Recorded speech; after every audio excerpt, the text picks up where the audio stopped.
La marche solidaire, l'opération Un lacet, un espoir, chaque année finalement on met l'accent sur une pathologie et l'idée c'est d'apporter de l'espoir aux familles concernées.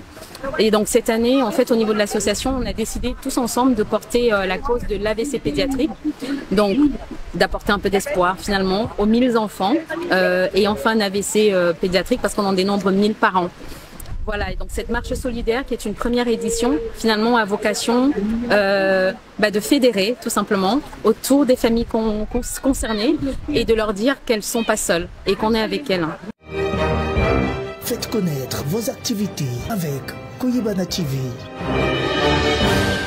On peut retenir qu'il y a une très très belle énergie, que je suis très content d'être là et d'être le parrain de ce premier événement qui j'espère va faire des petits et va grandir pour amener la philosophie un petit peu de l'association, cet esprit de bienveillance que porte la présidente.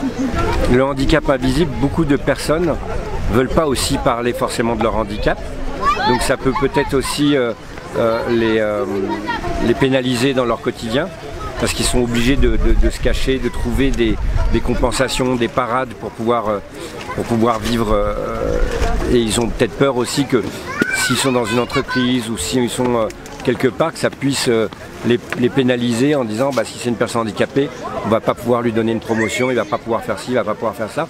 Donc c'est très compliqué le handicap invisible. Et donc ouais, je pense que ce qu'il faut c'est vraiment cet esprit de bienveillance, quel que soit le handicap visible ou invisible, c'est comment on vit avec ses différences, avec sa singularité et comment on respecte l'autre dans ce qu'il est.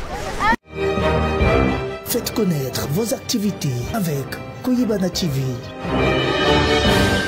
L'association ACGL, l'association des Congolais du Grand Lyon, a choisi d'être partenaire de l'association Action Invisible Handicap qui est basée dans le Rhône-Alpes, plus précisément à Vénissieux. Et là on est au parc de Paris-Ly aujourd'hui, dimanche 29 octobre, pour donner notre part d'humanité à cette action qui vise particulièrement cette année sur l'AVC pédiatrique.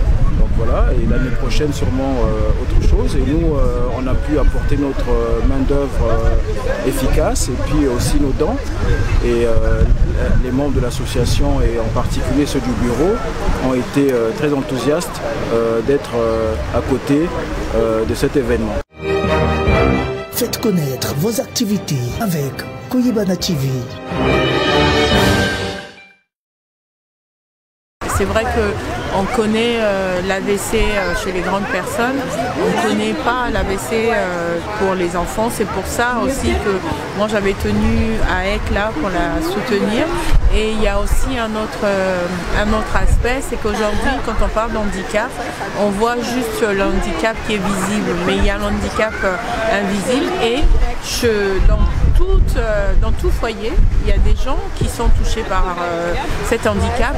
Si je prends par exemple la maladie comme la drépanocytose, qui est une maladie héréditaire en Afrique, les personnes qui sont drépano, c'est comme ça qu'on appelle, souffrent aussi de cet handicap invisible qui est mal aux articulations. Donc c'est la souffrance en silence et donc il faut soutenir ce genre d'action.